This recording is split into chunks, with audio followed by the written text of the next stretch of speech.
Welcome into Between the Tackles. It's week 2, and the Patriots are atop the AFC East. I am your host, Michaela Vernava, joined as always by our analyst, Doug Kyed. And Doug, people seem to think that maybe with the Brady suspension, this could be the year that someone would dethrone the Patriots for the AFC East title.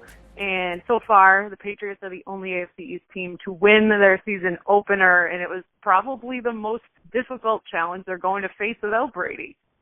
Yeah, it went completely the other way now. I don't think that after seeing the Patriots beat the Cardinals with Jimmy Garoppolo, I don't think anyone is thinking that anyone could possibly dethrone the Patriots in the AFC East at this point, because if the Patriots can beat a team like the Cardinals with Jimmy Garoppolo under center, then it's a wonder what they'll be able to do with Brady and Gronk and Solder and Cooper and Lewis and everyone back. So certainly an unexpected result, but a pleasant one for Patriots fans. Yeah, that's the thing. They did this without a lot of key players, the guys that you just listed, and it felt like we talked about this all of preseason. I mean, of course it's week 1, but we talked so much about how this was going to be such a challenge, such a test at Arizona against a really good team. And Garoppolo, I was surprised he was so poised. I was expecting, even in preseason, I kept asking you, are we seeing some jitters from Garoppolo? He wasn't quite as great in training camp as we had seen him earlier on in the spring, and then he just had it together on Sunday night. Yeah, I kind of expected this for some reason. Maybe I was just being overly positive and not being pessimistic, but even throughout the we should call you Nostradamus. Yeah. That was a really bad joke, but I had to say it. It was pretty bad, but I'll let it slide this time. I kind of expected this. I wasn't that shocked. I didn't think he was going to go out there and throw, 2 or 3 interceptions. I thought it would be tough for him. If there was a game that he was going to struggle, it was certainly against the Cardinals. But no, I thought he looked good, and he looked like the Garoppolo that we saw at the beginning of training camp. He looked like the Garoppolo that we saw in those first 2 preseason games. And, yeah, I mean, he made a lot of money in that game. He really did. He's a starting quarterback. He proved it on Sunday night. Some team will either want to trade for him after this season or give him a boatload of money after the 2017 season. So, all in all, might have been the best night of Jimmy Garoppolo's life. This is only one game, though. As good as he looked, it's one game. And literally, some Business Insider tweeted, the Patriots have a quarterback problem. People are already getting into Brady, too. I saw a bunch of people tweeting that out. It's only one game. It is. There's no quarterback problem. Having 2 good quarterbacks is not a problem. And Tom Brady will be the starter again. But I think that, yes, it is one game, and maybe he could falter against the Dolphins, Texans, and Bills. But this was his toughest challenge, and it was on the road. These next 3 games are at home. So it would be pretty much a major upset if he regressed in the next 3 games, at least in my opinion. Just because he'll have all of his weapons, he'll be at home, he's going up against worse teams. Maybe the Cardinals wind up going 6-10 this season. You never really know at the beginning of the season, but that was a really good team last year, and Garoppolo didn't make them look that good. It was an all-around good effort by the Patriots. So guys just doing their job, as they say. But Edelman really proved his worth and was key out there. And Garoppolo even said it, that, they pulled off that win, and Edelman was a big part of it. And when you think about it, they do it with Edelman and without Gronk. And I don't know if you remember, I know we talked about it last season. There was a little debate. A lot of different media outlets were talking about it. It was late in the season. If you had to lose one Patriots player to injury, there was some debate. Would you rather lose Edelman or Gronk? I know there was also talk about, is it more key to lose Jamie Collins or Gronk? But on the Edelman-Gronk argument, does this show his importance of one over the other, that they're able to pull this off not only without Brady, but without Gronk and Edelman really stepping up? Yeah, I think that I think having that player like Edelman is extremely important. I think that Edelman is a vastly underrated NFL player just because I think some people think he is a system player that, you can pretty much plug anyone into that role. And whenever Edelman's hurt and Amendola is healthy, that kind of goes against that idea.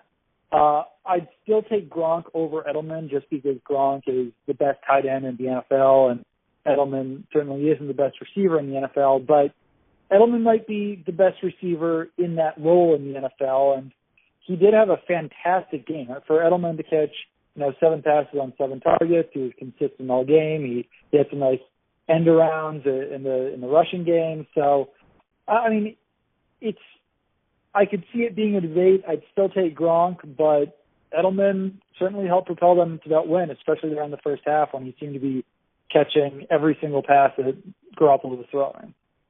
Now, is there any word on what's going on with Gronk as far as his status? I know Adam Schefter had tweeted he may miss a few more games. Do you know what's going on?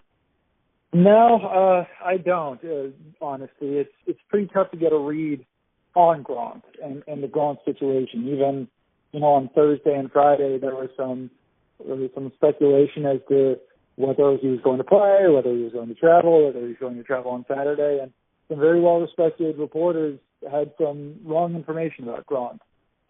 So it's really tough to get a read on it.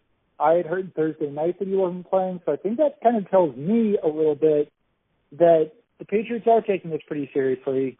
No idea if he plays on Sunday, and we won't know until Sunday because Patriots don't have to travel. Patriots don't have to designate players as being inactive on Friday or Saturday. We'll just have to find out on Sunday at 11:30 when they declare those inactives.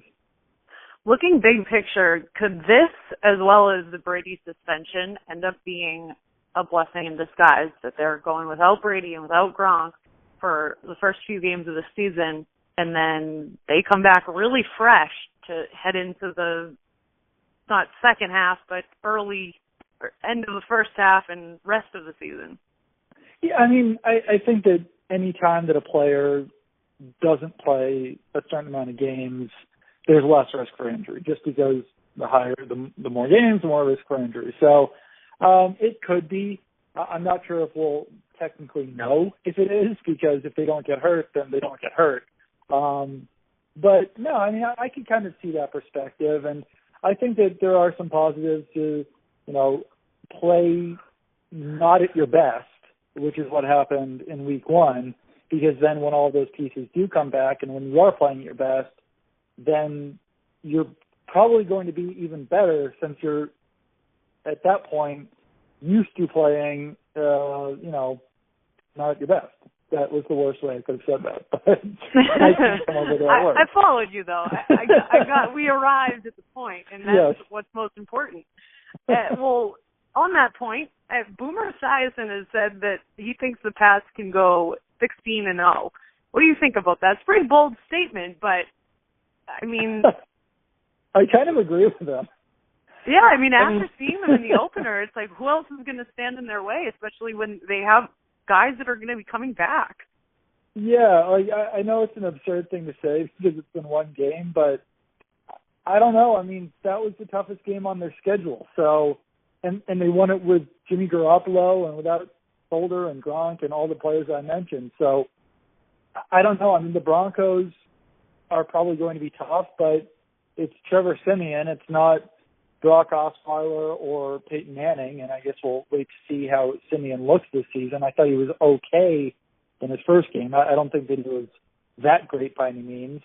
And they'll have Brady for that game, barring any unforeseen situation, and they'll have Gronk barring any unforeseen situation. So, I don't know. There's definitely some tough games left on the schedule. The Seahawks are tough. The Broncos are tough. But Seahawks are at home, and the Broncos have Trevor Siemian. So, are they realistically going to go 16-0? No, but this game shows they could. All right, Doug, well, it certainly will be interesting to watch and see this season, but I know you had a chance to talk with Jason La Canfora, NFL insider for CBS and CBSSports.com, so let's go right ahead and listen to that call. CBS and CBS Sports Insider Jason La Canfora joins us now Jason, how are you doing after a whirlwind week one? I'm doing all right, catching my breath here, and it won't be long until Thursday Night Football's upon us. That is absolutely right. It's kind of amazing how quick it, gets up on us here. But let's get into the Patriots first. I think that everyone was a little bit surprised. Jimmy Garoppolo and the banged-up Patriots beat the Arizona Cardinals, but just how shocked were you, not only by the win, but by Jimmy's performance? I thought he would play well. I thought they'd go 3-1 in this span and have a possibility to go 4-0 in general. But then when you look at how things were shaping up coming into that game, and I mean, obviously the Gronk thing was tough, but there's also no Deion Lewis, and he's also down 2 starting tackles. And you know, the other team is pretty much healthy, and they're at home, and it's Sunday night. And yeah, I mean, I had the Patriots. I changed my pick 90 minutes before kickoff, and I'm an idiot for doing so. I should have just, in Belichick we trust. I think Garoppolo's going to be fine. We had to do a bunch of predictions before the year. Breakout player. I picked him as my breakout player because even though he's only playing 4 games, it's going to be enough and make enough of an impression that he immediately he'll be someone who other teams covet in terms of trade. And he's someone who I frankly don't think they would trade. I think they'll hold on to, and I think that's the heir apparent to Tom Brady, whether that's, at some point in 2017 or 2018 or whatever. He's there for a reason, and he'll continue to show his worth. And the longer he can work with Josh McDaniels, the better. So, no, that they're the best coaching staff in the league. They're incredibly prepared. No one makes better in-game adjustments. And the one thing I will say that surprised me a little bit is just the ability to, after outclassing them in the first half, to take that counterpunch that you knew was coming because Arizona's a good team, and then to come back and be able to win it late the way they did. And yeah, the missed field goal helps, but for him to put them back and have that drive and put them back in position to take the lead, that certainly bodes well for their future. Yeah, absolutely. My next question was actually going to be, what do you think is the most likely scenario for Garoppolo after these first 4 games going in the next few years? You said that you think that he will be the heir apparent. So how do you think the Patriots will kind of go about that? Do you think they'll be forced to franchise him in 2018? Do you think they'll try to reach a long-term deal with him before that time? How do you kind of see all that playing out? Yeah, I mean, I don't know that it'll come to that. I mean, they've got him, for 2 more years? They've got him this season and next season, yeah. Right. So, I mean, whether you want to start playing around with the contract after this year, which I guess you could, to try to incentivize it a little bit if he does play. But, I mean, after the 2017 season, Tom's going to be 40. Maybe he wants to keep playing, maybe he doesn't. These are good problems to have.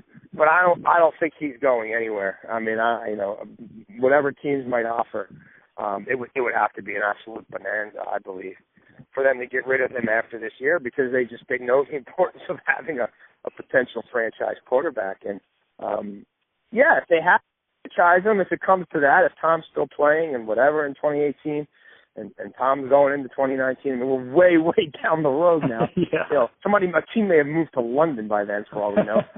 But, yeah, if you want to play it out that way, just go back to Castle, right? They'll franchise him if they have to protect the asset. And the great thing they have going for him is how incredibly maintained that cap is. I mean, how much room they have to maneuver, how, because of Tom's willing to structure things the way he does, that they can have luxuries at other points. Doesn't mean you don't have hard decisions to make like any team with Chandler Jones and others where you see where certain markets start to go and say, hey, that's just going to end up being too rich for our blood. But they're incredibly well managed. They're not going to let a potential franchise quarterback leave. I just don't see that happening. Yeah, I'm kind of with you on that at this point after seeing how well Garoppolo played and how they've kind of groomed him here. They know what those franchise quarterbacks are worth, and it'd probably take quite a bit for them to let him walk through the door.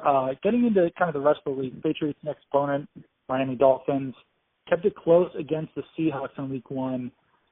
Which team were you more surprised by in that matchup? The fact that the Seahawks kind of struggled to put up points, or the fact that the Dolphins actually played well? I think it's both. I mean, I guess I'd say equally. Didn't think that game would go that way. I thought Seattle would establish more of a physical dominance. Now, Seattle's offensive line is a concern. And Sue and those guys came to play. And so, they were winning that war in the trenches on the other side of the ball. Miami didn't fare too well, but nobody moves the ball in Seattle's defense. Seattle's offense, I thought they would get off a little bit. I did. I thought that they would, score 28 points, something like that, and they got nowhere near that. So we'll learn a lot more about these teams as it goes. I think this is a very tough game for Miami. All the travel involved, losing that, sort of heartbreaker in your coach's first game, still being a little bit beat up with guys like Pouncey and Wake who are incredibly valuable to them. So, I think this is a game where, not that the Patriots didn't have their own travels or whatever, but I think this is a game where New England continues to just let everybody know, Tom Brady or not, we're still the bully in this division. Yeah, absolutely. And kind of getting ahead of ourselves again, just looking at Ryan Tannehill's contract situation, do you think there's any way that they actually let him walk after this season? They cut bait with him? Oh, I think it's absolutely possible. That contract's structured so that they could do just that. It's going to be Adam Gase's decision. He's running football operations there. I mean, I don't care whatever the titles say or what have you. That's his franchise, and he loves this kid for now, and he wants to empower him, and he wants to find out what he likes to do and put him in those situations and try to let his personality come out and try to make this his team. If he can't get it done on Sunday, if the stage is too big for him, if he's not able to make plays downfield, then he won't be there next year. It's as simple as that. That's a pay-as-you-go contract, and really all they did was guarantee that fifth-year option a year before they would have had to otherwise, and then put a bunch of team-friendly pay-as-you-go, by the year, 1-year contracts after that. It's kind of like the Andy Dalton structure, the Colin Kaepernick structure. So, yeah, there's a lot of team flexibility there. And if they're not a good football team, and if that's not the guy who Adam Gase thinks is his quarterback for the next 5 to 10 years, then they'll draft him. I agree with you once again on that one, Jason. Not a ton of unexpected results this weekend, but was there one team that kind of stuck out to you as a pleasant surprise? I thought Tampa would be good, and that didn't surprise me. I mean, Miami battling the way they did certainly qualifies as a surprise. I'm just trying to go through the games in my head and think about what caught me off guard. I don't think much of the Browns at all. I just don't, and they're going to stink. But I did think that was an opportunity where you're catching a kid in his first game in the NFL who had missed basically the entire preseason and had just started practicing the week before because of that rib injury, and to get as outclassed as they did by Philadelphia. It reaffirms how bad they are, and which I knew, but I thought they'd at least make that a game, and they didn't, and that's got to be stressful for them, especially with an owner who fires people every 6 months, and certainly for a fan base that have just basically been exploited for the last 20 years. How much do you think it affects them to have Griffin hurt now and to have McCown come in? I think they're better. They're much better, more functional offense. I'll get it, buddy. You wait here, okay? With McCown, I don't know. They were trying to run some sort of gimmicky hybrid. I don't know what was going on there, but clearly Griffin still doesn't read the field that well. They don't really trust him to operate within the pocket. He was still running a bunch of, sideline runs, and Terrell Pryor throw the ball to RG3 and fake punts. I mean, McCown is a serviceable. I think Josh McCown is better than a lot of people's starters in this league. He's learned a lot through the years. He's super smart, knows what to do with the football, has a viable arm. Isn't going to beat himself. The problem is he's with that same offensive line that Griffin was. So I'm saying some novenas for him. I like him a lot. He's a great dude. I hope he holds up there physically. At his age, I don't think he will. It's only a matter of time before Kessler's playing. I think they'll be – I mean, if I'm the Baltimore Ravens, I mean, you should win that game this weekend, by a couple of scores no matter what. But I'd have much rather taken my licks at what they were trying to do at RG3 than with a McCown, who at the very least will unlock Gary Barnidge again, and that'll be a little bit of a matchup issue for the Ravens. And maybe he gets the ball to Coleman as well. I don't think he throws as good of a deep ball as RG3, but I do think he's smarter about knowing when to take those chances and when not to. Absolutely. And, McCown last season, looking at his stats, pretty impressive. Brown should probably be in better shape, but overall, losing the Eagles, not in great shape. Jason, thanks a lot for joining us. And where can everyone follow you on Twitter? Oh, just at Jason La Canfora and on CBSSports.com. Thank you. That'll do it for this week's edition of Between the Tackles. Thanks so much again to Jason La Canfora for joining us on this podcast this week. You can find all his stuff on CBS's Game Day shows and also on CBSSports.com. I'm your host, Michaela Vernava. You can follow me on Twitter at Michaela Nesson. Make sure to follow Doug on Twitter at Doug Kyed. And keep it locked on Nesson.com for all your NFL news.